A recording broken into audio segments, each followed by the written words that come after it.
चाहूंगा कि जैसे आपने आपकी इतनी लाइफ हो गई है जितनी भी आपने इस बारे में जो ज्योतिष है इसके बारे में कितना आपको लगता है कि ये सत्य है? क्योंकि जो मेरा एक्सपीरियंस रहा है वो बहुत ही डिफरेंट रहा है कि मैं एक्सट्रीमली अगेंस्ट था इसके कि यार ये ज्योतिष कुछ नहीं होता, तो ऐसा कुछ नहीं होता।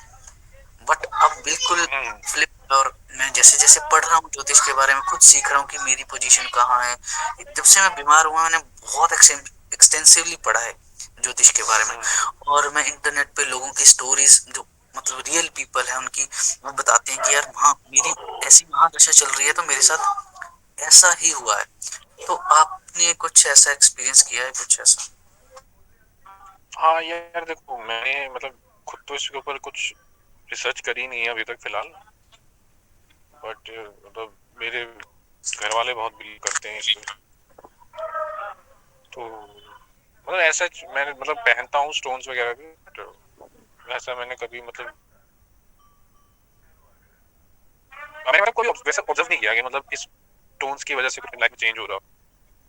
एज सच मतलब मैंने कभी इतना ज्यादा मतलब वो नहीं दिया, इंपॉर्टेंस नहीं दी। मतलब मैंने स्टोन्स पहने हुए हैं, 2-3 स्टोन्स पहनता हूँ मैं।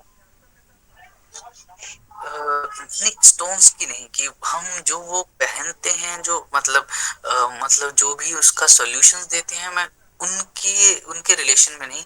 मैं ये जानना चाहता हूँ कि ऐसा जो भी हमारी महादशा चल रही होती है या फिर पर्टिकुलर हमारे प्लैनेट्स चल रहे होते हैं, उनका जो हमारी लाइफ पे अफेक्ट, क्या वो रियलिटी में आपने रिलेट किया कि हाँ यार ऐसा सभी की लाइफ में हो, मतलब जिन जिन में वैसा कुछ हो रहा है। जैसे मैंने अपनी जो देखा है या फिर पढ़ा है कि भाई इसकी महादशा चल रही है और अगर ऐसा हो तो फिर ऐसा होगा ही होगा। हाँ ये ऐसा तो है, इंसान को फील होगा फॉर वो एग्जाम्पल। तो होता है। हाँ हाँ, सही कह रहे हो आप। प्लैनेट्स की एनर्जी तो देखो वो तो काम करती है, वो तो जाहिर सी बात है कि कॉस्मिक है एनर्जी, और वो उसी तरह से हमारी बॉडी पे इफेक्ट डालती है। बट इसके ऊपर थोड़ा सा डीप मैंने डाइव इन मैंने करना पड़ेगा। मैंने बहुत नोटिस किया है इन ग्रहों का प्रभाव हमारे जीवन में भाई बहुत पड़ता है। एक बार तो मैंने प्रेडिक्शन की थी भाई इन दिनों के बीच होगा ही होगा, अगर ये ज्योतिष ऐसा मतलब सच में है तो वैसा हुआ भी था उन दिनों बीच। दक्ष भाई आपका ग्रहों का बहुत। वैसे वो क्या है, बर्थ का मंथ कौन सा है? दिसंबर है मेरा, 8 दिसंबर। 8 दिसंबर, मतलब कैप्रिकॉर्न हो आप? हाँ जी हाँ जी। मैं भी कैप्रिकॉर्न ही हूँ। आपकी भी महादशा चल रही है क्या? हाँ, महादशा में तो हर इंसान रहता है किसी ना किसी महादशा में। जैसे केतु की चल रही, तो जो मैंने देखा है मतलब जो मैं एक्सपीरियंस कर रहा हूँ वो डेफिनेटली आपको बता, क्योंकि ये सब चीजें जनरली मैं कहीं भी किसी को बताता नहीं हूँ। मैं अब मतलब यहाँ पे क्यों रहा हूँ, क्योंकि हम सब एक रास्ते पे चल रहे हैं, तो इसीलिए कि जो भी मैं फील करता हूँ असली में मतलब हो रहा है वो शेयर होना चाहिए। क्योंकि जो रियल इंफॉर्मेशन है, जो सत्य है, जनरली यूट्यूब पे भी देखेंगे पता नहीं चलता कि ये सत्य है या असत्य है। इंटरनेट पे देखेंगे वहां भी या कुछ लोग बोलते हैं कि हाँ ऐसा हुआ। 100 या 200 लोग की मैं पढ़ लेता हूँ कि सब बोल रहे हैं कि, फिर मुझे लगता है कि हाँ यार कुछ ना कुछ तो है यहाँ पे, कि मतलब उनके साथ ऐसी ऐसी फीलिंग पूरी घटना बताते हैं। बच्चे थे, फिर ऐसा हुआ, फिर इस दशा में मुझे ये हो गया, और वाकई ही सत्य है। हाँ, जो 1% की ऐसा नहीं हुआ वो है एक्सेप्शंस। क्यों? उनके इतने पक्ष में होती हैं सारी चीजें कि वो ठीक ही निकल जाते हैं, वो उस चीज से बच जाते हैं। जैसे कि जनरली केतु की दशा में महादशा में कोई देखेगा, या फिर जैसे किसी की आती है वीनस की मतलब शुक्र की महादशा, तो उसमें उसके पास लग्जरी आती है, अट्रैक्शन आती है ऑपोजिट जेंडर की। और अगर वो ग्रह खराब बैठे हो तो वो ऑपोजिट जेंडर उसको फंसा देता है किसी ना किसी गलत चीज में। और ऐसे ही जो जोड़ों के रोग हैं वो होते हैं अगर ज्यादा वीर्य का नाश किया जाए, क्योंकि जो शुक्र है, शुक्राणु है, वो वीनस को रिप्रेजेंट करते हैं, शुक्राचार्य को रिप्रेजेंट करते हैं। और शुक्र की महादशा भी इस सब चीज को रिप्रेजेंट करती है। अगर हम इस चीज को शुक्राचार्य की तरह, जैसे शुक्राचार्य थे बिना किसी भाव के, मतलब उनको कुछ नहीं चाहिए था राक्षसों से। मतलब राक्षस माने तो जिनको लोग कहते हैं सो कॉल्ड कि यार ये खराब इंसान है, उनकी भी वो हेल्प करते हैं खुद तपस्या करके। और उनको फिर वरदान कैसा मिलता है, रिजुविनेट करने का। तो वहां से हम सीखते हैं कि ये शुक्राणु है, किसी भी डिजीज को क्योर कर सकते हैं, रिजुविनेट करते हैं हमारी बॉडी को। और जो योगी हैं वो भी सेम चीज बोलते हैं। जितनी भी मैंने योगियों की इतनी कथाएं पढ़ी, इतनी स्टोरी, सब में एक चीज कॉमन, कि अगर वीर्य को बचा लिया तो ये यंग रखेगा हमें। फॉर एग्जाम्पल जैसे अभी बच्चे दोनों हो गए हैं, बस पता नहीं क्यों मैं शेयर कर रहा हूँ अभी आपके। फॉर एग्जाम्पल मैं कभी भी कोई भी सेक्सुअल एक्टिविटीज ना करूं पूरी जिंदगी, तो आप अगर 30 साल बाद मुझे देखेंगे तो मैं वैसे ही दिखूंगा लगभग, कोई ज्यादा चेंज नहीं आएगा।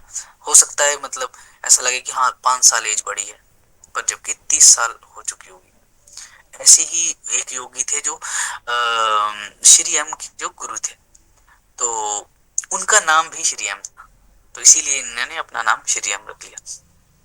तो वो जो थे वो, भाई उनके पास जब वो हिमालय पे गए तो ये भी इनके साथ थे, साथ साथ गुरु और शिष्य जा रहे थे। तो उनके पास एक लेडी आई और मिलने के लिए उनको बोला कि ऐसे ऐसे प्रणाम गुरुजी। तो उन्होंने कहा कि जो देव माता जी हैं, उन्होंने बोला कि ऐसे ऐसे भी आप तो पुश्तों से हमारे साथ हैं, अभी आप बताइए, कुछ समस्या थी उसका सोल्यूशन। तो जो ये श्री हम थे, जो ये शिष्य थे, जो मुस्लिम शिष्य थे उनके, उन्होंने पूछा उनके जाने के बाद कि पुश्तों से साथ में ऐसे कैसे हो सकता है, मतलब आप 25 साल के लग रहे हैं मुझे, मतलब यंग एज में कि आपने तो वो कर लिया है। मेरी कोई 19 साल थी तब उनकी एज खुद की। तो आप ये कह रहे हैं, मतलब ऐसे कह रहे, हाँ कह रहे एज कितनी है, कह रहे होगी यार कोई 300 350। तो ये चीज है कि एक 350 साल एज वाला इंसान भी ऐसे लगता है कि 25 ईयर्स का है। उसका यही रीजन है कि रिजुबिनेट करता है। और कहानियों के माध्यम से, जैसे हम शुक्राचार्य के बारे में सुनते हैं कि भाई शिव जी ने उनको वरदान दे दिया,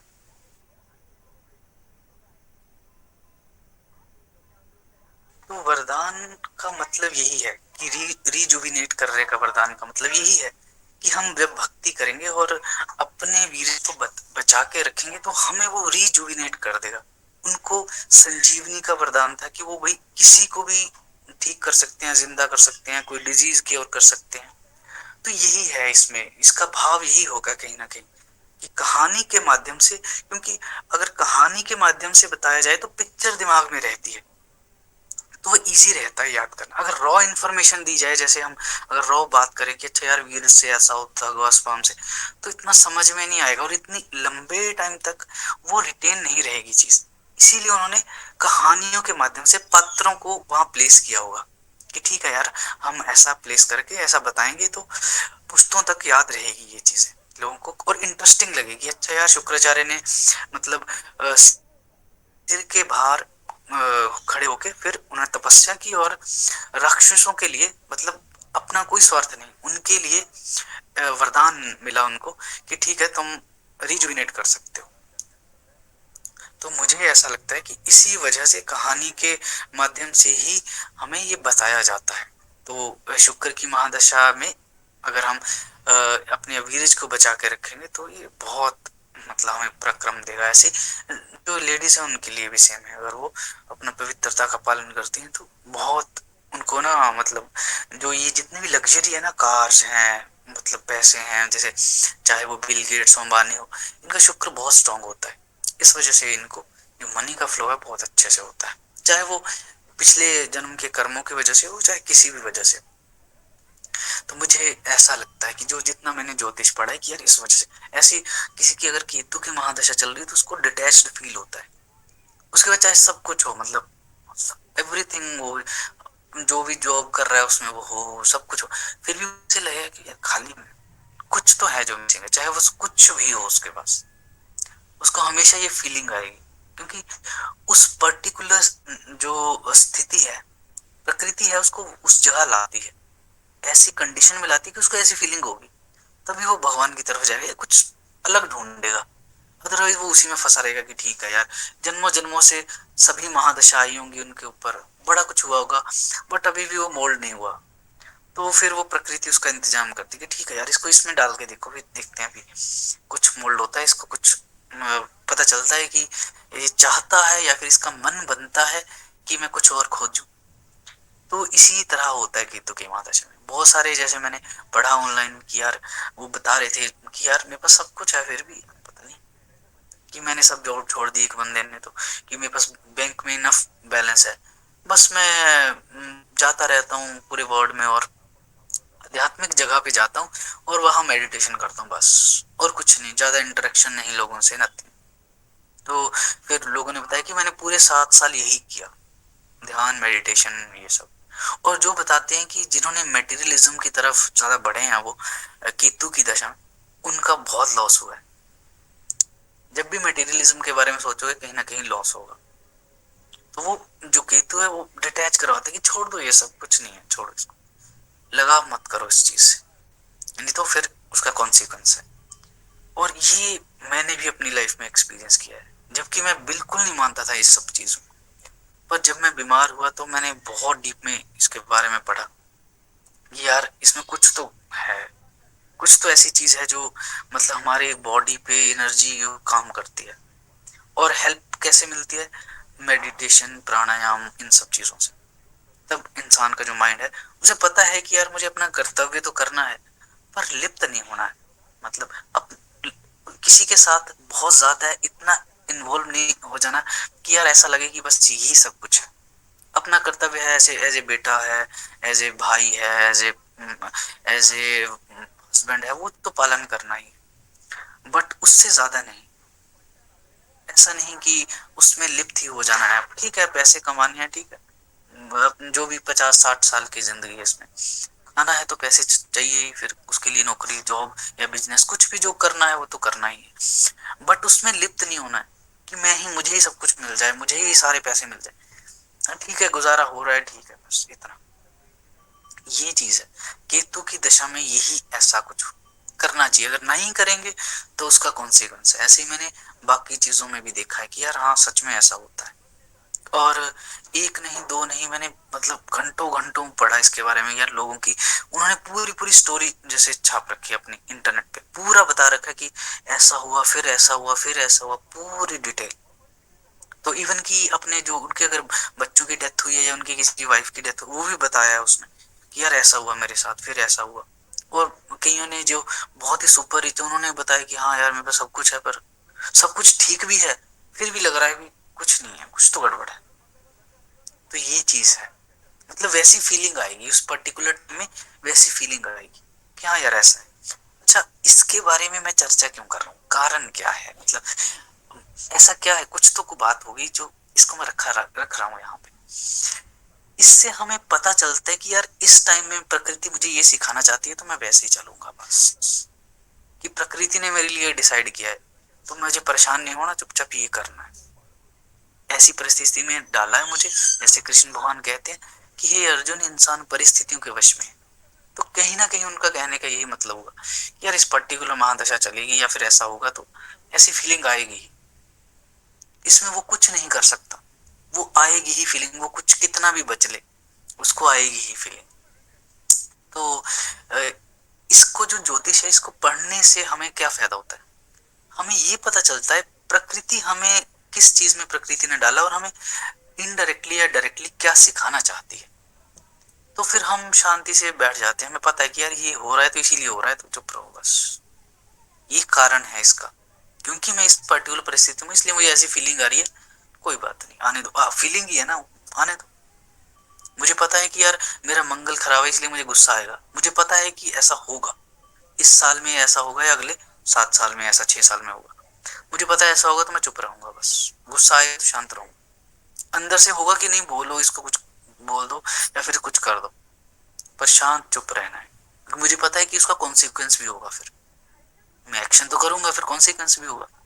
और फिर मुझे ये भी पता चला कि यार जितने भी ये जैसे रेप होते हैं, मर्डर होते हैं, इनमें भी इसी वजह से होता है।